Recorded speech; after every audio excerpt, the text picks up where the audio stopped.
ሰላም ሰላም እንደምናላችሁ ውድ ተከታታዮቼ። ዘንድሮ እንግዲህ ሞትን እንደ ቀልድ ሆኗል የምንሰማው።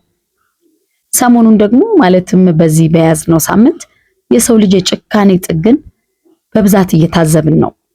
አንዱ ሌላኛውን ገድሏል ሲባል እንሰማለን፣ ወይም ደግሞ ራሱን አጠፋ ሲሉ ነው የምንሰማው።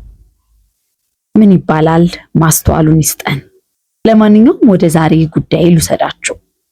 ነገሩ እንግዲህ እንዲህ ነው። ከትላንት በስቲያን የተፈጸመው ማክሰኞ መጋቢት 2 2017 ዓመተ ምህረት ማለት ነው። ካርል አደባባይ አካባቢ በሚገኝ የኢትዮጵያ ንግድ ባንክ ውስጥ አንዱ የባንኩ የጥበቃ ሰራተኛ ሁለት የባንኩ ሰራተኞችን ገድሎ እንግዲህ ራሱን አጥፍቷል። መቼም ይህን ስል ምክንያቱ ምንድነው ማለታችሁ አይቀርም። እኔም የአዲስ አበባ ፖሊስ የሞታቸው መንስኤን ደርሼበታለሁ ስላለው ክስተት እነግራችኋለሁ። እንግዲህ በአዲስ አበባ ልደታ ክፍለ ከተማ ወረዳ 6 ካርል አደባባይ አካባቢ በሚገኝ የኢትዮጵያ ንግድ ባንክ ቅርንጫፍ አንድ ግለሰብ ሁለት ሰዎችን ገድሎ ራሱን እንዳጠፋ የአዲስ አበባ ፖሊስ ይናገራል።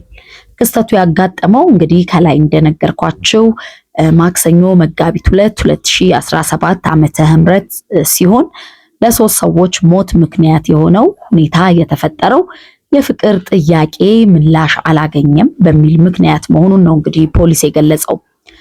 አቶ ሽፈራው ረጋሳ የተባሉ የባንኩ የጥበቃ ሰራተኛ ለስራ ባልደረባው የፍቅር ጥያቄ አቅርቦላት ምላሽ ባለማግኘቱ ግለሰቧንና ከግለሰቧ ጋር የፍቅር ግንኙነት አለው በሚል የጠረጠረውን ሌላ ባልደረባውን በመግደል ራሱን እንዳጠፋ ነው እንግዲህ አዲስ አበባ ፖሊስ ያስታወቀው።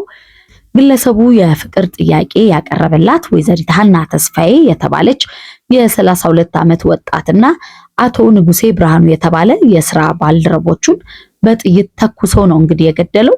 የአዲስ አበባ ፖሊስ የህዝብ ግንኙነት ኃላፊ ኮማንደር ማርቆስ ታደሰ እንግዲህ እንደገለጹት ወንጀሉን የፈጸመው የጥበቃ ሰራተኛ ካለተራው ሌላ ሰራተኛን ተክቶ በመግባትና ከምሽት የጥበቃ ሰራተኞች የጦር መሳሪያ በመቀበል ነው እንግዲህ ግድያውን ፈጽሟል ያለው። ግለሰቡ ግድያውን የፈጸመው እንግዲህ ሟች ወደ ዕለታዊ ስራቸው እስኪገቡ ድረስ በመጠበቅ መጀመሪያ አቶ ንጉሴ ብርሃኑ የተባለውን ግለሰብ በሁለት ጥይት መትቶ መግደሉን ኮማንደር ማርቆስ አክለው ተናግረዋል። ግድያው እንግዲህ እንዳልኳችሁ ማክሰኞ መጋቢት 2 2017 ዓመተ ምህረት ጠዋት ከ1 ሰዓት ተኩል እስከ ለ2 ሰዓት ሩብ ጉዳይ ድረስ ባለው ጊዜ ውስጥ መፈጸሙም ነው የተነገረው። በሁለቱ ግድያዎች መካከል እንግዲህ እስከ 15 ደቂቃ የሚሆን የጊዜ ክፍተት እንደነበርም ነው የተመላከተው። ግድያውን የፈጸመው ግለሰብ እንግዲህ ባልደረባውን ተኩሶ ከገደለ በኋላ ሌላኛዋን የጥቃቱ ሰለባን ከመግደሉ በፊት ከድርጊቱ እንዲቆጠብ መጠየቁን፣ ነገር ግን ፍቃደኛ እንዳልነበረ ተገልጿል። ግለሰቡ መሳሪያውን እንዲያስቀምጥና እጁን እንዲሰጥ በተደጋጋሚ ጥያቄ ቀርቦለት የነበረ ቢሆንም በዚህ መካከል ወደ ባንኩ አንደኛ ፎቅ በማምራት የፍቅር ጥያቄውን አልተቀበለችውም ያላትን በተመሳሳይ ሁኔታ በጥይት መትቶ መግደሉን ነው እንግዲህ ፖሊስ የገለጸው። ግለሰቡ ሁለቱን ባልደረቦቹን ከገደለ በኋላ በያዘው መሳሪያ የራሱንም ሕይወት እንዳጠፋ ነው የአዲስ አበባ ፖሊስ የህዝብ ግንኙነት ኃላፊ የገለጹት። በክስተቱ እንግዲህ በአጠቃላይ የሶስት ሰዎች ሕይወት ጠፍቷል። ሁለቱ ሟቾች ወይዘሪት ሀና ተስፋይና አቶ ንጉሴ ብርሃኑ የፍቅር ግንኙነት እንደነበራቸው የሚጠቁም ፎቶግራፎች መገኘታቸውን የጠቆሙት ኃላፊው ፖሊስ በምርመራው ስለ ግንኙነታቸው እንደሚያጣራ ነው የገለጸው።